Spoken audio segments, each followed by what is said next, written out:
Hello, my name is Andrew Honiff, and I'm the president of the Unitarian Universalist Campus Fellowship, and it's my great honor to introduce Reverend Dr. Mark Morrison Reed. Reverend Reed earned his MA from the University of Chicago and his Doctor of Ministry from the Meadville Lombard Theological School. Currently, he's affiliated faculty at Meadville Lombard and divides his time between teaching, speaking in Canada, the U.S., and Europe, and writing. In much demand as a preacher, he has spoken at over 175 congregations. Alongside writing, community service has been a central concern. While serving as a parish minister in Rochester, New York, he was a member of the Monroe County Human Relations Commission and chaired the task force on police community relations in Toronto. He was the first person of color to become president of the Family Service Association of Metropolitan Toronto, which serves people in over 24 languages and is the largest such agency in Canada. He has helped construct a community center in Honduras and is a patron of Child Haven International, which runs 8 homes for impoverished children in the Indian subcontinent. Within Unitarian Universalism, he has served on many committees, commissions, boards, and most recently as president of the Canadian Unitarian Council. Please help me welcome Reverend Mark Morrison Reed.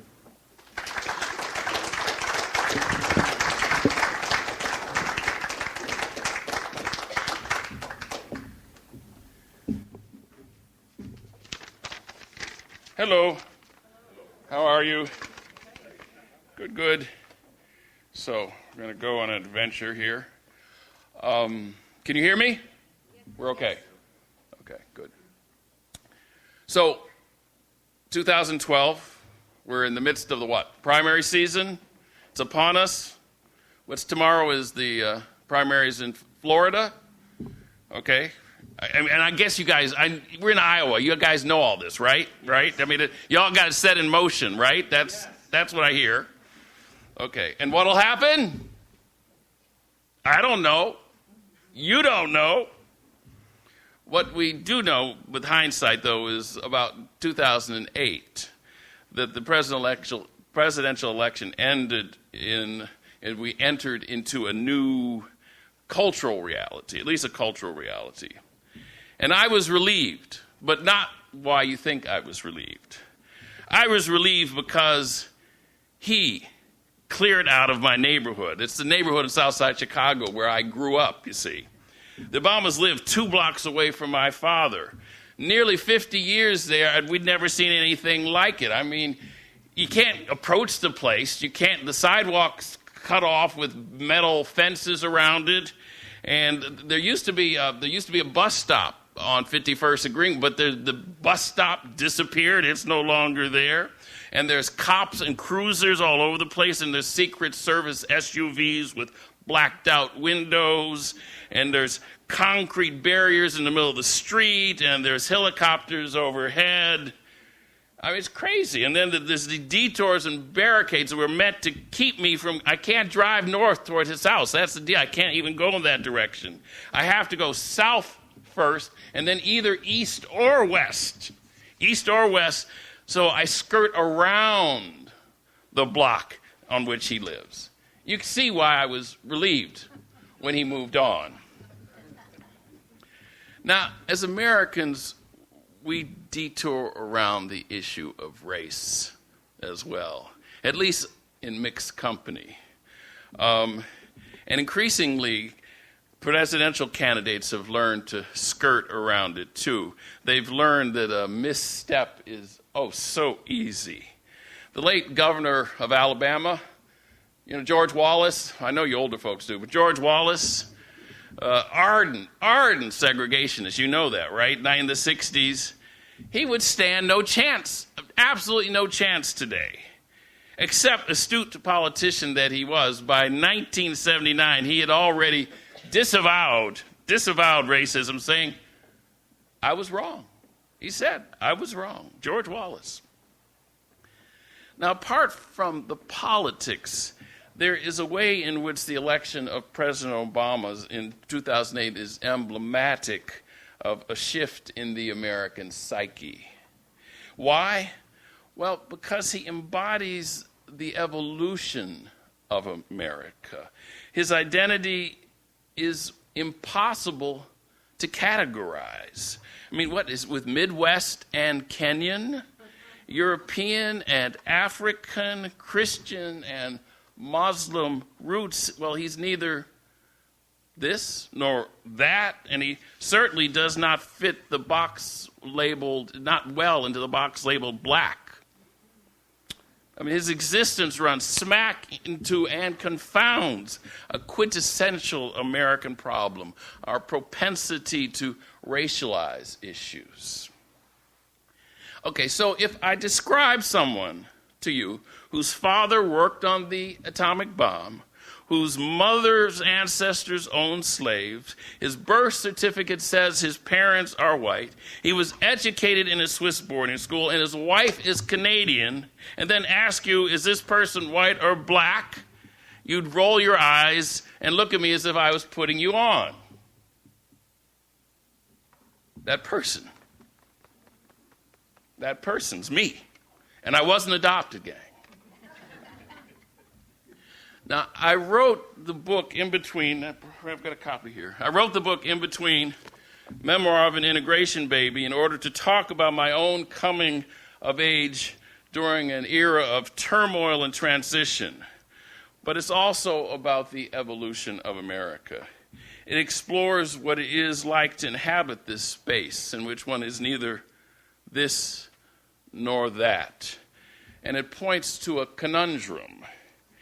You see, if you ignore my race, you can't understand the oppressive social reality that impinges on an African American at every moment. Yet if you notice only my color, you misread who I am. Too often, Euro-Americans seeing nothing but my color actually don't see me at all. Rather, I serve kind of as a magnet, attracting all kinds of notions and good and bad about blackness that people harbor within them. The words from the prologue of Ralph Ellison's novel, The Invisible Man, some of you know it in any case. He describes this phenomena. He writes, "When they approach me, they see only my surroundings, themselves, or figments of their imaginations. Indeed, everything and anything except me." This theme runs through my book as well, how people don't see me. But tonight I'm going to talk about my experience a bit, but even more about America than myself. And I'm going to offer you some vignettes that illustrate the maddening, absolute maddening complexity of race in America. And finally, I'm going to offer a set of postulates about the nature of racism that may hope bring a little clarity, at least what I've figured out. Race. Race is an emotion laden in this country. Why? Why? Well, psychologically speaking, it's because it's a reflection of one of our earliest cultural wounds.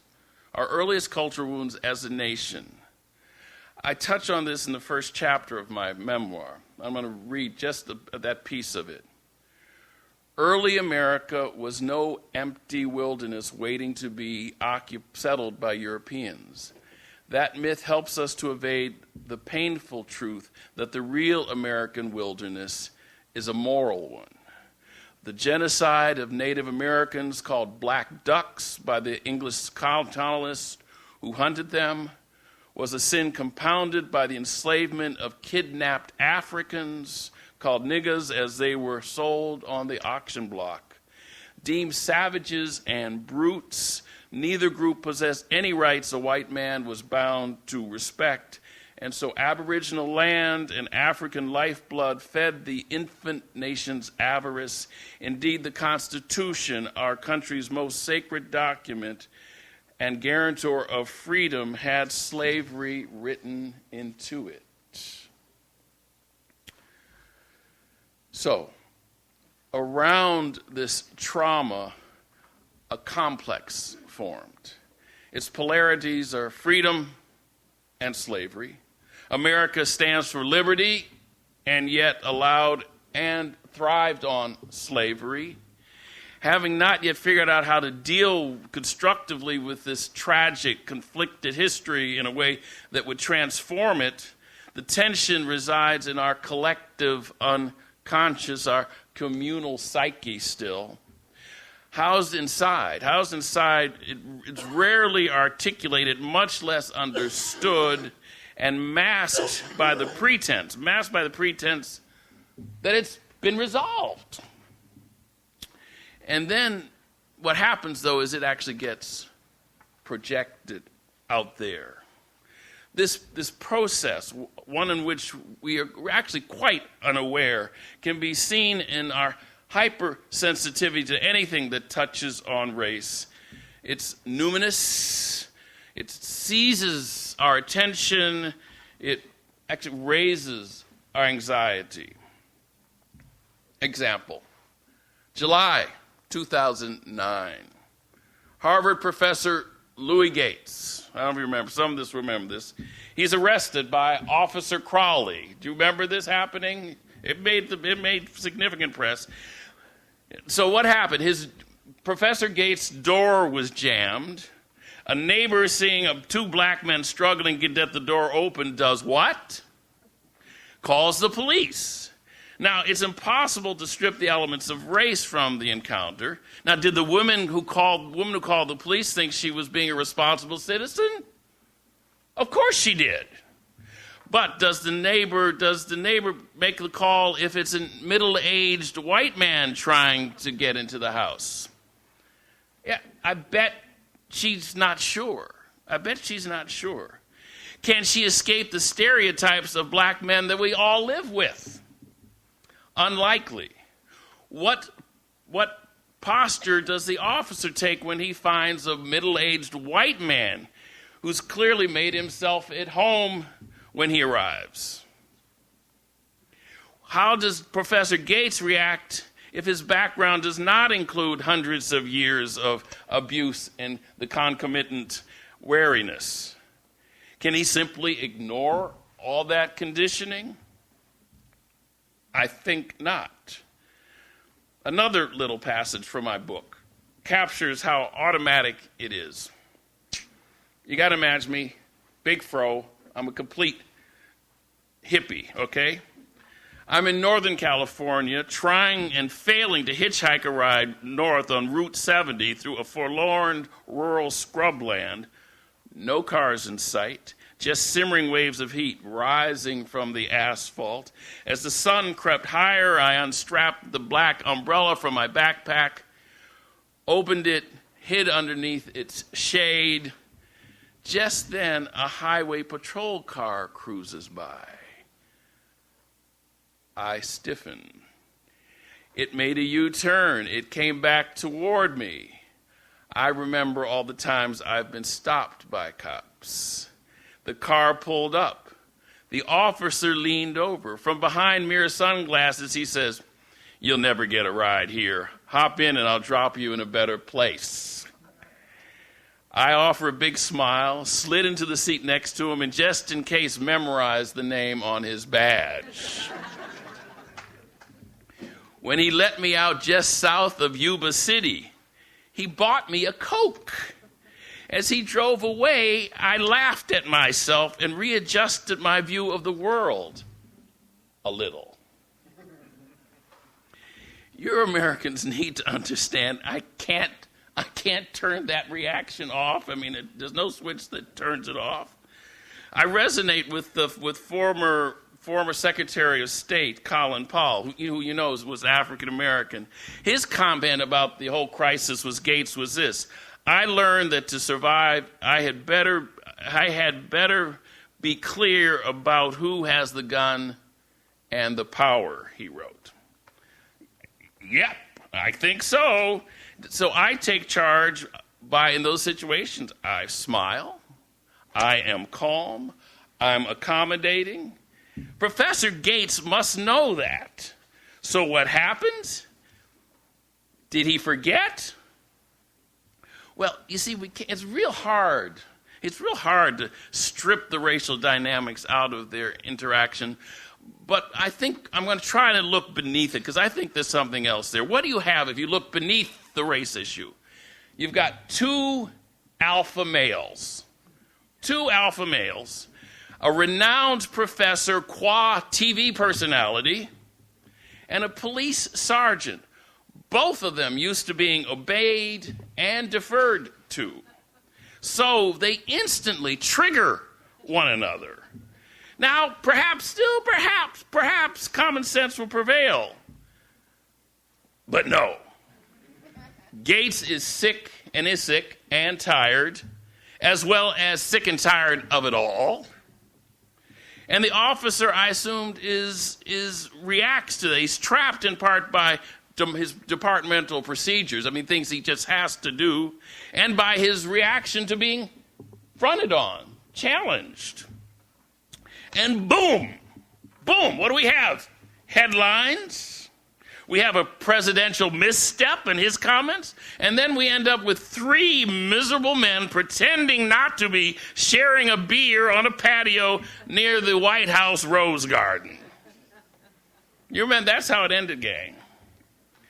Now, headlines are a sure sign an event speaks to our national complex. A couple of words, boom, a simple banner, and our attention is riveted. Our emotions and bias leap to the fore. The problem with this racializing complex is that it often blinds us to the underlying issues. Yeah, it makes news, sure. It sells, but it often mongers the truth. And in fact, it often misses the truth altogether. In America, if you see everything largely in black and white, you're going to miss a whole lot. August 3rd, 2010. Omar Thornton, I don't remember this one. Omar Thornton, having been fired, rampages through the beer distributor in Connecticut where he had worked, killing people, right? Just shooting people in his rage. Is it about race? Well, before he took his own life, Omar Thornton, in justifying slaying his co-workers, well, that's what he said. He said so. Well, that tells us what he felt. But does that mean it's true? The owner of the company says they did not discriminate. Does that mean it's true? Did he just hate white folks? Well, given Omar's ex-girlfriend was white, it's doubtful. We'll never know. We'll just never know. What we do know is you don't kill people because you got fired. No more than you shoot your family member. This happened right after that because the bacon wasn't cooked right. But that's what happened right after that, within a week or two. In Appalachia, the guy shot his family in firebrand because he said the bacon wasn't right. Now, but the difference here, and race never came up because they were all white, but the action was just as crazy. What do we really know? That these two angry men could not cope with their life situations. Mystified though, we cast about for an explanation. We're grasping for understanding how could this happen. And then too often, if it's there, we latch onto race because it's always lurking in our psyche. And what do? Well, we substitute some faulty assumptions for the truth and disregard the facts. This cultural complex I'm talking about is transracial, and it captures us all. It doesn't matter, Euro or African American, Hispanic or Anglo, the wise and the ignorant alike get swept up. Okay, so I got another example. Take Shirley Sherrod and the Department of Agriculture employee who was assailed and fired. And this is the same time, July 2010. Well, was it about race?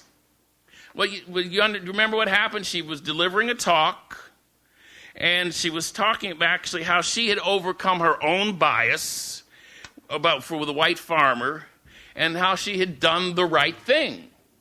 It was about her healing. It was about her overcoming what she took within. But what happened? What happened? A Tea Party blogger misrepresented what she said. The white farmer she helped defended her. Then the White House and the NAACP, defending the Department of Agriculture who had fired her, were wrong and had to eat crow. Mostly they blamed the blogger and Fox News. Is this about race? Or is it about the reality, about the acrimonious political divide we now live with in America? Both, perhaps. My point is that whenever race comes up, more than likely than not, the exchange will be volatile and misguided. Why? Because what it is this old piece of unfinished, festering business, a very ancient wound. 1936. The Reverend Howard Thurman, who later became a mentor to Martin Luther King Jr., met Mahatma Gandhi in India. Gandhi asked Thurman whether the prejudice against color was growing or dying in America, 1936. Thurman replied that it was difficult to say, since in one place things looked much improved, while in another place outlook was dark. What's the answer 76 years later? Are we living in a post-racial age? Well, I think the answer is still yes and no. But the direction we're headed in is absolutely clear. There's nothing fuzzy about this. America is moving toward becoming a transracial, multicultural society and has been moving in that direction for 400 years. The naysayers are simply wielding hyperbole in search of political gain. From the perspective of 1965, prior to the passage of the Voting Rights Act, it was impossible. It was completely impossible to foresee Colin Powell, to foresee the former Secretary of State Condoleezza Rice, to foresee attorneys generals Alberto Gonzalez or Eric Holder. Impossible to predict Super Bowl coaches, Tony Dungy or Mike Tomlin, or to predict governors Marco Rubio or Bobby Jindal. Impossible to predict Herman Cain and President Obama.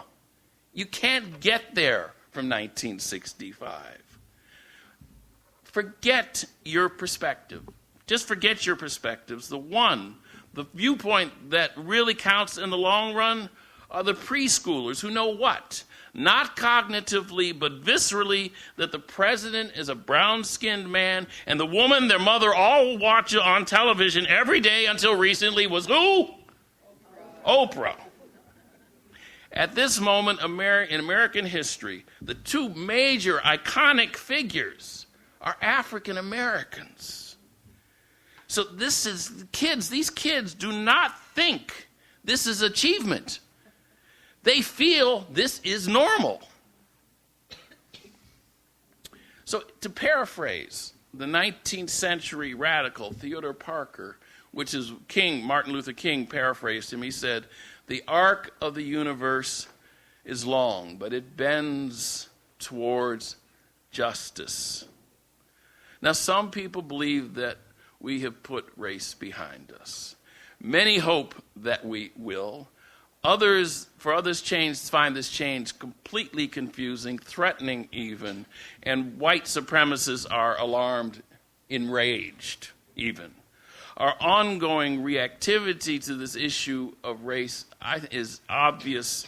The old wound, it's still tender. The scab keeps getting ripped off. These habitual patterns lead us to racialize issues that are much, much broader and becoming less and less and less issues of race.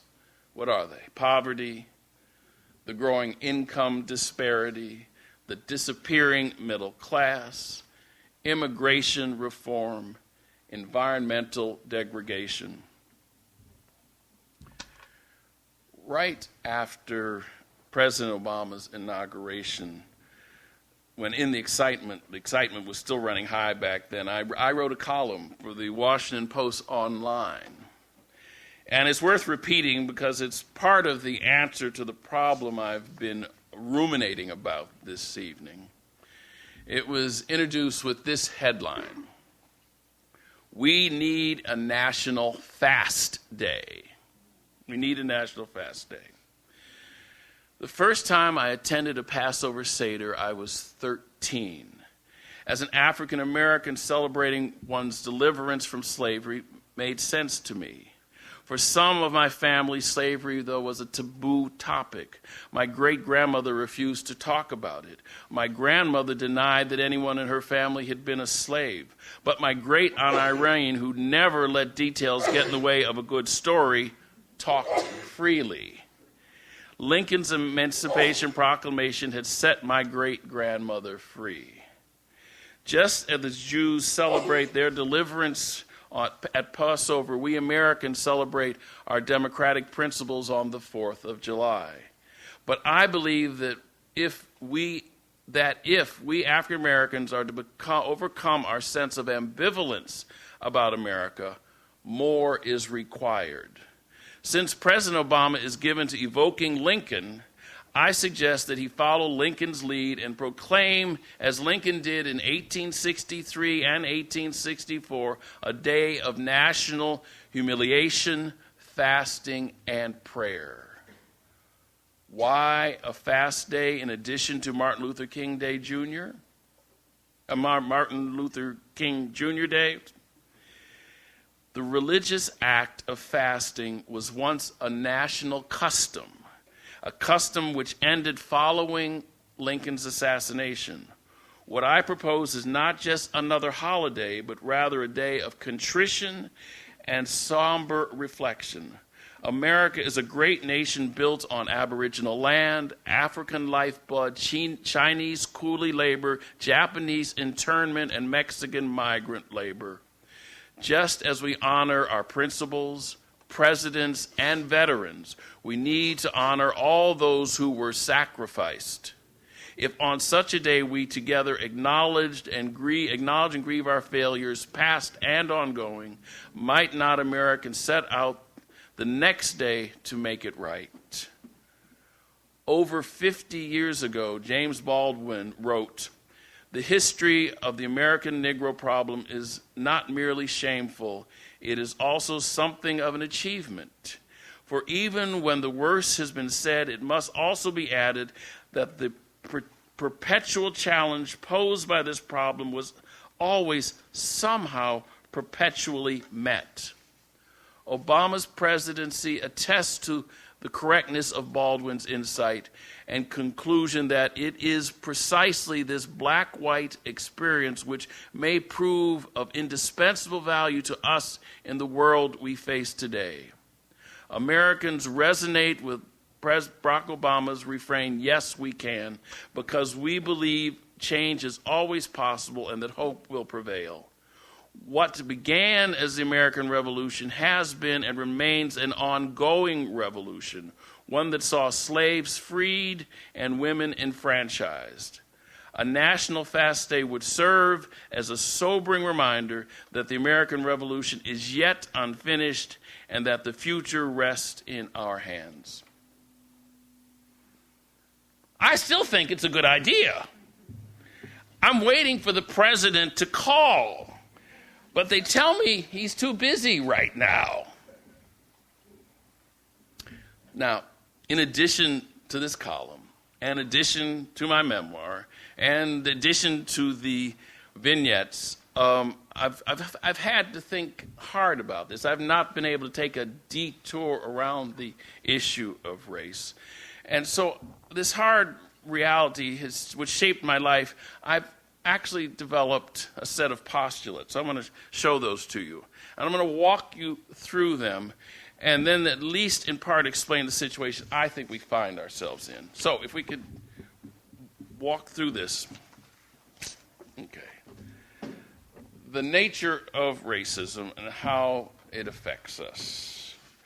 First, our fundamental nature. This is my understanding of your fundamental nature. It says what?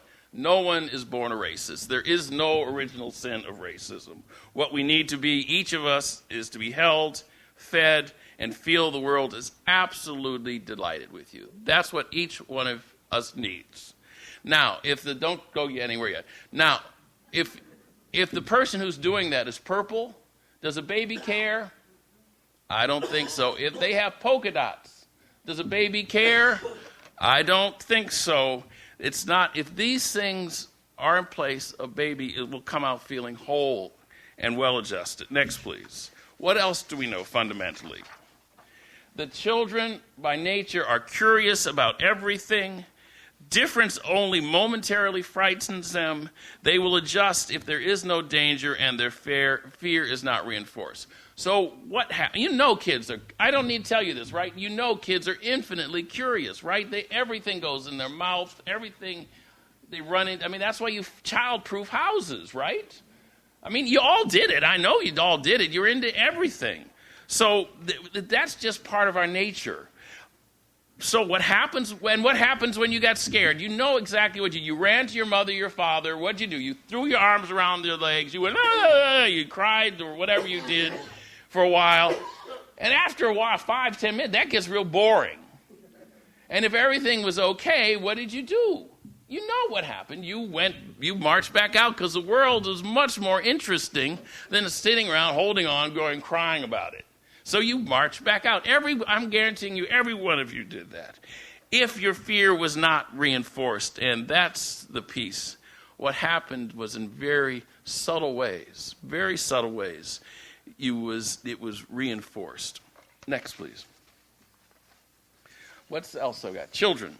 Okay, children, I think, are naturally, emotionally attuned to fairness, naturally attuned to the golden rule, and protest the first time they see prejudice acted out. I mean, I knew I was attuned. At least if my brother got even a crumb more cake than I did, I was onto it. But you know, we know about kids are very concrete, and they can see if something's fair or not fair. And I'm pretty sure all of you said stuff the first time you saw stuff, whether it had to do with sex, gender, race, or anything. You said that's not fair. Why are you doing that? That's not fair. I'm going to really guarantee that every one of you at some point saw something that wasn't fair and said something about it and protested it. Next. So, prejudice is learned. That's what happened. I'm not talking about not about bad intentions. I'm talking about million little ways it got reinforced. Prejudice is something that must be systematically taught and culturally reinforced. How does that happen? Well, so you just pick up subtle levels of discomfort. So, it comes up and you can tell your mother stiffens and she's not comfortable talking about it. Or your father lets something, some kind of crude, talks about them niggers or whatever. Or there aren't any people of color in your life, and that makes them feel other, just because they're other, because you don't talk about them, you don't know them, it's something strange. Or we use language like black and white. Those are loaded terms, black and white. Is anybody black? There's nobody black. But all, the kind of terms, mysterious, fright, all the terms. So as soon as you use a term like black, in our synapses, it gets connected to all the kind of fearful stuff you've got about black. And then you attach it to a person who isn't black at all. But it's not about a choice. And what happens with white? Well, white is goodness and light. And then you attach all that stuff. They still have tests. With Kenneth Clark. Kenneth Clark in the 50s did tests with dolls, and children chose a black or a white doll, And children uniformly chose white dolls, including all the black kids.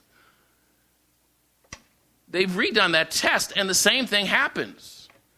Kids all choose the white doll. Why? Because our culture has massively reinforced that white is good. It's not about a choice that any of you made. It's just that pervasive, and the terms just reinforce that. So in lots of tiny, little ways, you learn prejudice. Not because anybody's bad, it's just because it's infected the entire society. Next. The response to a child's openness, abandon, and curiosity reflects its parents' fears, real and fictitious. So I've got a story. One of my students last week when I was in Chicago told this. I don't know if it was in Kansas or Iowa, but in any case, it was very white. He's 10, he's never seen any black folks. He may be, you know about sundown towns? You don't know sundown. Okay, there are thousands of sundown towns once upon a time.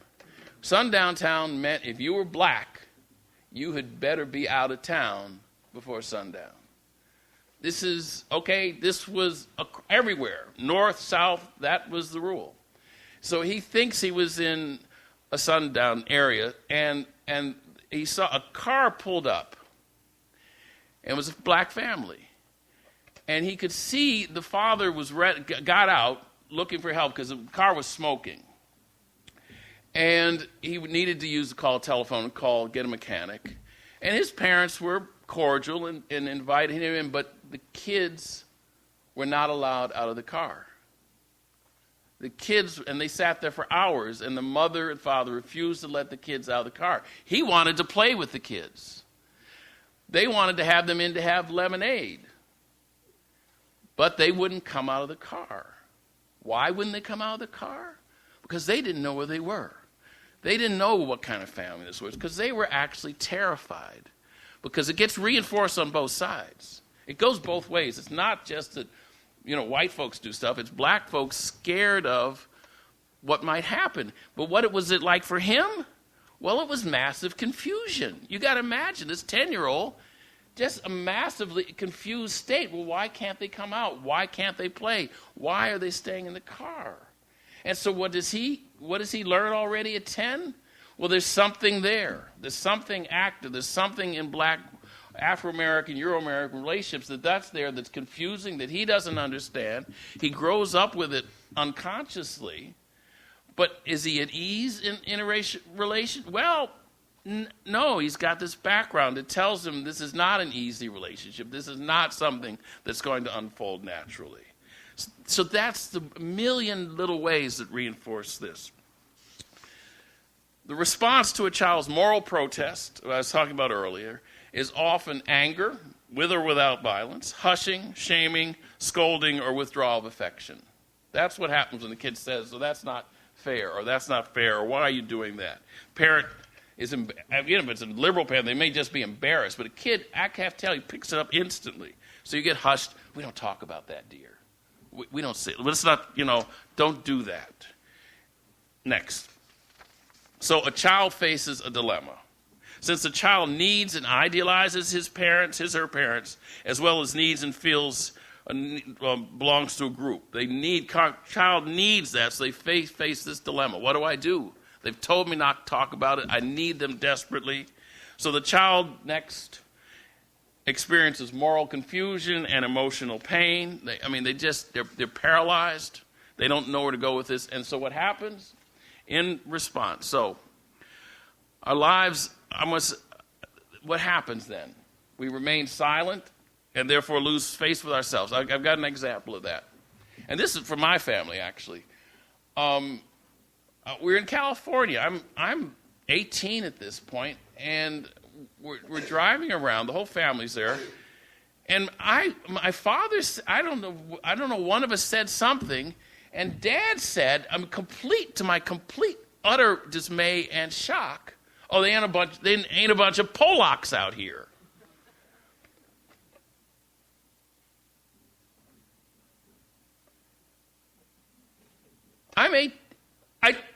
You don't I didn't know what to, I was completely paralyzed. I didn't know what to do, but now I'm shocked with him. I lose face with myself because I know it's wrong.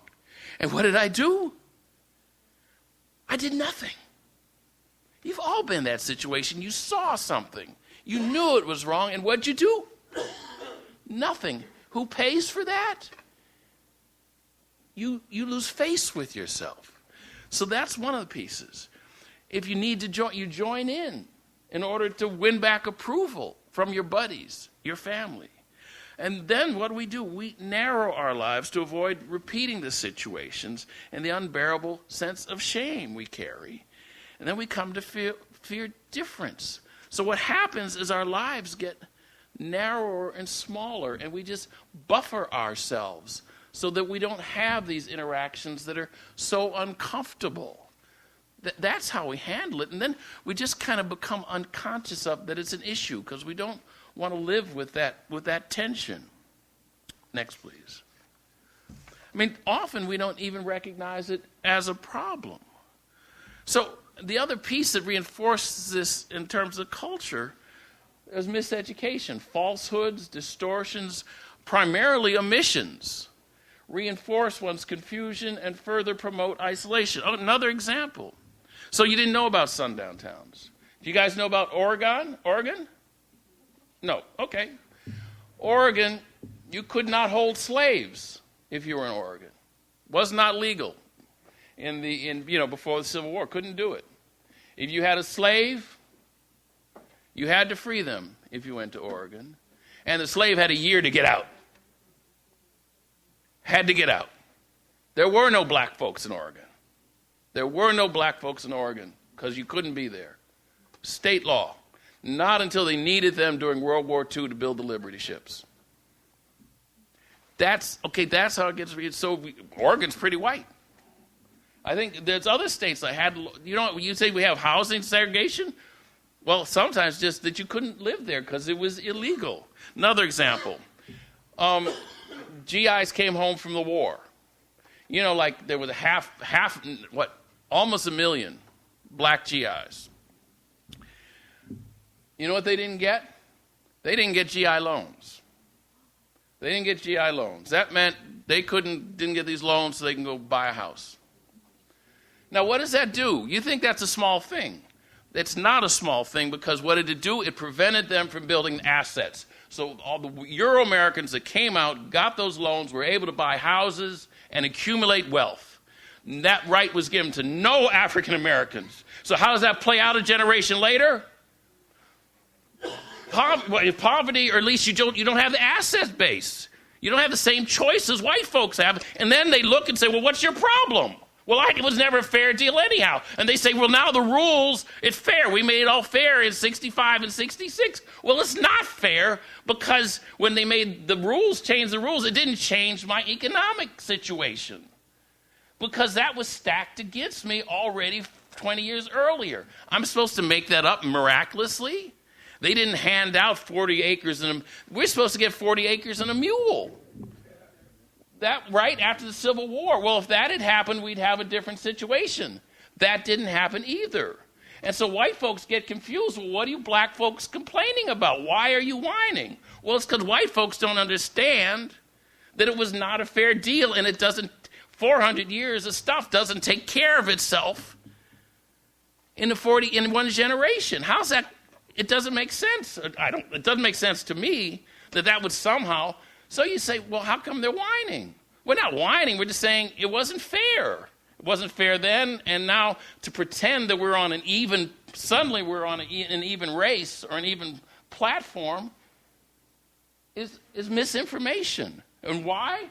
Because it's the omission. You just don't know that, and so when you see black folks do this stuff, you're confused. You say, well, I think it's fair. The laws are fair. I think they have the same shit. It's not that way. It's not that way. But so with the confusion, and you don't want to have that conversation, it's awkward conversation. White folks want to think, I made it on my own. I did. It was all about me and my hard work. Well, yes, I'm not saying anybody didn't work hard, but that's not all there is to it. And so white folks end up feeling, well, don't want to feel like they didn't earn what they got. Well, it's not that you didn't, but the game was rigged. And nobody wants to deal with the feelings of knowing we were playing a rigged game where it was fixed. You know what? It's a terrible feeling. And it's no one's fault. It's the way the game played out. Next, please. Now, a lot of folks, Euro-Americans, just don't see that there's an issue because they're buffered enough. But some recognize that the system is rigged and they want to do something. But the thing is, what they often do is what I call do-goodism. So in an attempt to bolster our egos, because we don't feel good about ourselves, we often latch on to do-goodism. This is to say, I am good because I do good, rather than believing in our inherent worth and dignity, period, your goodness. It's a form of neo-Puritanism. Next, please. So what happens? For those who kind of see that it was a rigged thing from the beginning. Bill Schultz, who was the president of Amnesty International, USA, wrote, "Guilt deals cruelly with vision. Guilt may initiate action." You've all done stuff because you felt guilty about it. But I don't think we can sustain the work if we remain mired in feelings of shame. Eventually, we'll either distance ourselves from the ego-corroding acid of shame or become addicted to the moonshine of holier than thou. You've seen that. Boy, activists that do that. Next, please. The system, so what happens? The system keeps us apart. It's unfair. It tells us our interests are opposed to one another. It promotes prejudice. And so that wounds us all. Okay, this is not about just black folks getting wounded. Everybody gets wounded by racism. And what the real issue is, to my mind, is healing. Our motivation is to feel whole, feel good. Again, not doing good for them, but healing oneself. This is spiritually rooted in intuition that we are all deeply connected and that to heal oneself is to work for healing in the world. Okay, this is about all of us. This is not about any one class of people. This is about all of us being together and feeling whole together and moving forward together, not buying into the divisions. We are not practiced at this. We don't know how to do it or it would have happened. So you're going to fall on your face. It's going to feel awkward. In this work, mistakes are inevitable. So enjoy making the mistakes. See them as learning opportunities that they are. It's the only way to learn. You all know this already. Not one of you learned to walk without falling on your face. How many times? Not any learned anything without making mistakes. It doesn't happen. Same thing around race relations or relationships with or having boyfriend, girlfriend. I know we all stumbled around our first relationships and tried how to do it right and made mistakes, and it's just the way it is. So to move forward, it's just to say, okay, I'm going to make mistakes. I'm going to say dumb stuff. I'm going to say stuff that's wholly inappropriate. That's fine. That's the learning. That's how we learn. Without doing that, we kind of pretend we're cool, pretend we're liberated, but mostly we keep it away from ourselves because we really don't want to deal with it. Your approach. Be led by your heart rather than ideology. I talk about ideology. I don't care if it's the ideology of the right or the left. It's all the same to me. What is ideology about? It's an intellectual understanding, construct of how the world should be. Okay, it says this, whether you're communist or whatever, doesn't matter. It says these are the things that need to be in place. As soon as I function out of an ideology and a group that has an ideology, there's right and there's wrong. There's our ideology and there's the other folks who are wrong. And as soon as I'm functioning out of right and wrong, how can I be in relationship with you if we disagree? And so what happens with ideology is not about the relationship, and it really can't move forward. The only thing that can move forward actually is being in relationship, saying there's a problem here, And you and I are going to figure out how to work on the problem. But we're putting the relationship first, not the ideology. Not the ideology. Ideologies can never work. You have to say the problem, and as two people, how do we move forward together to solve this problem? Sans ideology. Be hopeful. I think this is my final one. Why do you need to be hopeful? Because the arc of the universe, moral universe, is long and it bends towards justice. There's no question. You can't get from Jamestown in Virginia, for that colony in 1619. You've got there's an Aboriginal tribe there. There's the English colonists, and in 1619 the first African indentured slaves arrived. So we've got all three groups there. You can't get from that 400 years to here. The world has completely fundamentally changed. There is no question about the drift. You can't get from 1965 to Obama's election. The drift of where we're going. Look at the Arab Spring. The drift of the whole thing. You have to stop thinking of your lifetimes, okay? I know you're young, and some of us are old, but you have to understand. Don't look at it in your lifetime. Look at it in a 100-year sweep. If you look at it in the long sweep, there's no question of which direction we're going in. And since you know what direction you're going in, you don't have to be earnest about it. You do it because you want to live out your values. You do it because, yes, you to live out your values is to be fully who you are. So that's why you do it, because you want to help nudge it in that it's not going to go on its own. You're going to help nudge it there. And you then have confidence of the outcome because you can see over the long sweep where it comes. Who was talking? Women just got the vote in 26? What year was it? 1919? 1920? So 1919. I mean, you couldn't foresee any of this back then. But the drift over that long period of time is absolutely clear. And therefore, particularly social activists can just let up on the earnestness. Do it because you enjoy doing it because it makes you feel good, do it because you feel connected to others. Do it because it's nice to live out your values. You feel better about yourself. But don't do it because, without me, it's not going to work. It's going to work. I guarantee you. Short of a cataclysm, it's going to work. So I've got a closing reading, but I want to do that later. I'll answer. I've talked long enough, boy. Questions? I'm open for questions now. You've heard enough of me. We have a mic.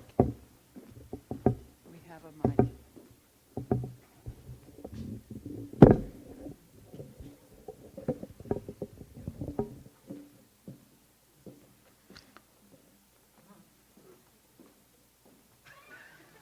Oh, over here. She's going to get the mic.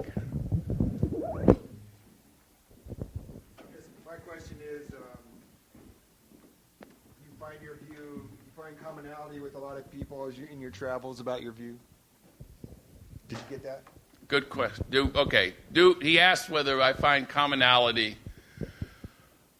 I would say most often, it depends on what part of it you're talking about, that when I unpack this, people can see the truth of it. Yep. Generally, social activists tend to have trouble with this last part of it. But in general, people kind of can agree that that's the drift. And since I try not to do the blame thing around race, that folks don't have my experience is, though I travel in fairly liberal circles, that I haven't had a lot of pushback.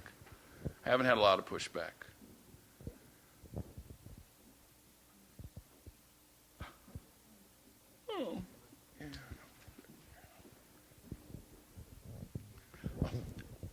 Without the activists, wouldn't we be a lot farther behind? I mean, are you saying that don't be an activist, just No. follow your heart. Is No, that what you're saying? no. I'm not saying don't be an activist. Okay, let me go on. Okay, here's.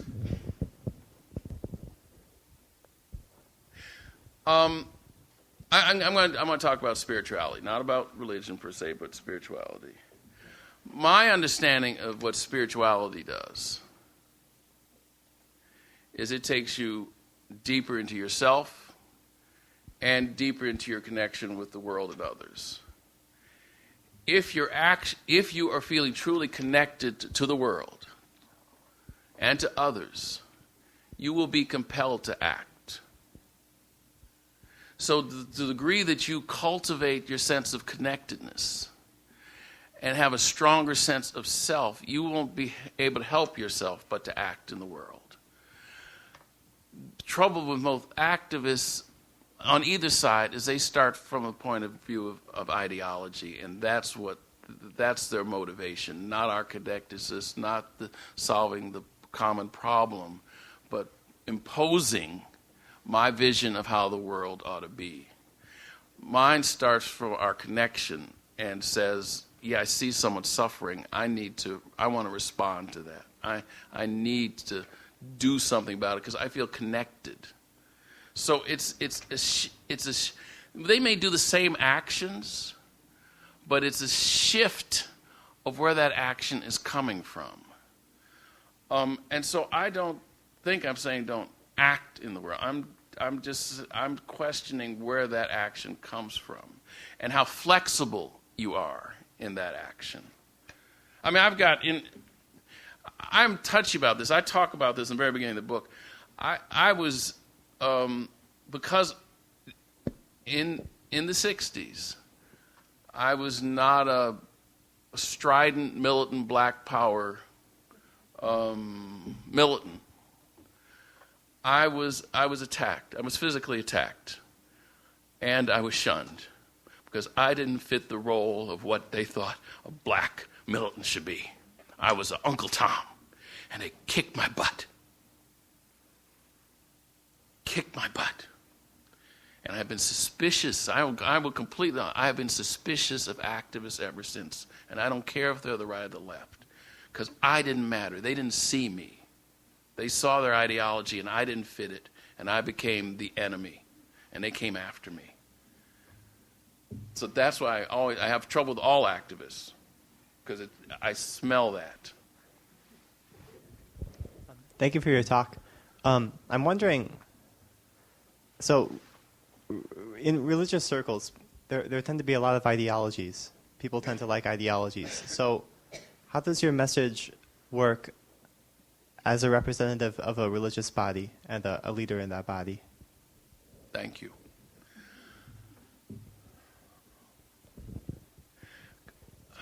Because I think there's all kinds of cultural clothing and things that get draped off religion and institutions, but I think at heart there's this one very basic rule.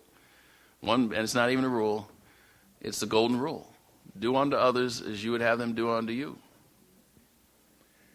And you're going to find that in every religious tradition. And if people did that and didn't get hung up in all the differences, and God knows there's lots of differences, then we could move forward. I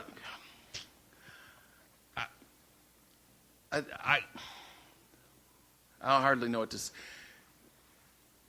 I mean, I don't have a problem with it because I'm not going to get. I come out of a religious tradition in which I have enough freedom that mine is non-creedal and non-ideological. The faith tradition I come out of. And so I've got enormous amounts of freedom that I'm not trapped in having to do anything. Not trapped into, it's okay if I believe in Jesus, and it's okay if my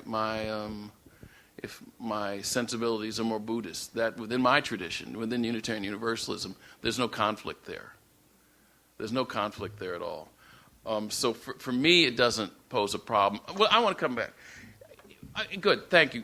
If you look, actually, it's not over one tradition or the other. If you actually look at the people who are most deeply spiritually enlightened in any tradition, whether it's Catholicism with a Thomas Merton, or whether it's Islam with a Rumi, or it's Hinduism with a Gandhi, you're actually going to find they're all in the same place. They're all open, they're all engaged, they're about the relationship, they're about the common good. You're going to find they're all on the same page. That the differences within faith traditions is not about different ideologies, it's actually about a different approach.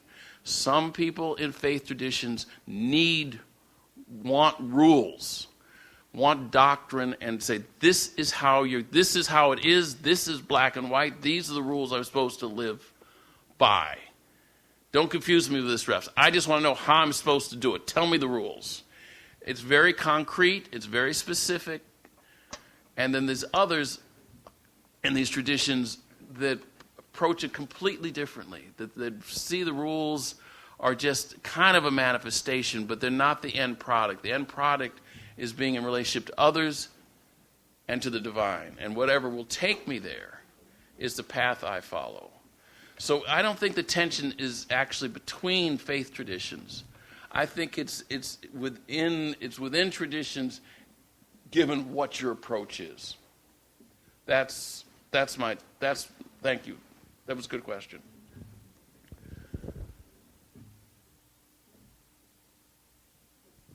Yes.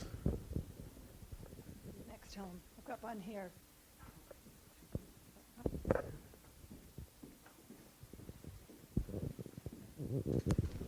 I can't remember exactly what Will Rogers said, but he said something to the effect, I've never met a stranger I didn't like. And I'm not sure if Will Rogers would also say that he never met anybody he didn't like. But I find sometimes that even just on personal level between siblings or among fellow church members or people in the community, and it's not based on black or white or something like that. It's just somebody pisses us off and we want to disconnect from them. Have you had experiences like that, and how have you dealt with it? Yes. Still, the big question with those is, why is it triggering me? It's not to focus out there, not to focus on them, not to focus on what's wrong with them. There's some reason it's triggering me. I have very little influence over what anyone else does. You guys are going to learn this about your relationships. I learned this I don't try and change my wife. I mean, it's just I learned after 37 years that's a waste of my time. What I can focus on is changing me. And so when I'm at my best and I get triggered by somebody, the message is for me. And the question is, why am I getting triggered? What is it? Because often they're reflecting back at me some piece of myself that I don't like or find disturbing. And so my primary interaction there is with myself, not going after them. And sometimes I can do something about it, sometimes I can't. But the locus of the work is here, and not blaming them and not trying to change anybody. It's part of my education, not theirs. You talked about miseducation. Do you think fixing what we're taught in school is a good approach to kind of combating the fundamental prejudicial nature, or do you think it's too embedded in us before school to counter that? No, I think the school is one place we have to have it, and society actually does get to interact in a kind of way. I teach graduate students, people training for the ministry in Chicago, and uniformly, I have them read African American history, and uniformly they're touched and outraged by how little they know and how inaccurate what they know was. And these are people in their 30s and 40s, are just literally floored by how little they know and how they could have got through high school and college and not known some very, like this GI, I mean, they just don't know stuff. And they're hurt, they're sad, they're dismayed, and they're angry that the school system actually allows people to come through and not understand the true nature.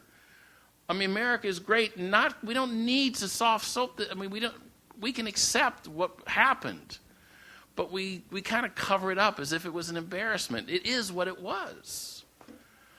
So I think I think it's early, but the first access society has is actually when you go to school. And it changes, but I was talking about, I mean, in some ways I'm real hopeful, because when I smile. I think all those preschool kids turn on the TV, and God knows, Obama's got big ears and brown skin.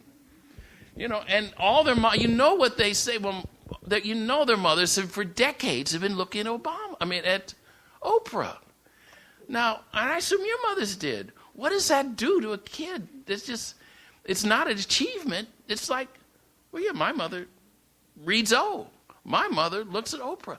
Well, your fundamental worldview is completely different than the one I grew up with. I mean, on TV, I got Amos and Andy. I mean, you don't even know Amos and Andy. They probably don't even have Amos and Andy on TV. I mean, stuff I was watching, they wouldn't even put on TV any longer. Couldn't get it complete. So the shift is happening, and there's no going back on that. There's no going back on that.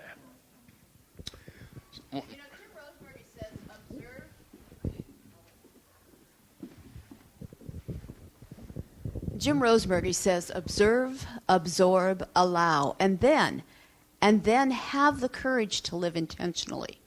Do you think that's kind of what you're saying here, or do you have a twist on that? Say it again. I think I completely agree with you. Go ahead. He says, observe, yes. absorb, yes. allow, and then have the courage to live intentionally. Yes. Yes, and you have to have courage, because sometimes when you do that, you're going to be going against the general flow, and therefore it takes courage. Yeah. No, I agree with that. And that's what I do. I observe. I mean, I check in. I get good. You get better at being still, not acting, but actually noticing before you do something.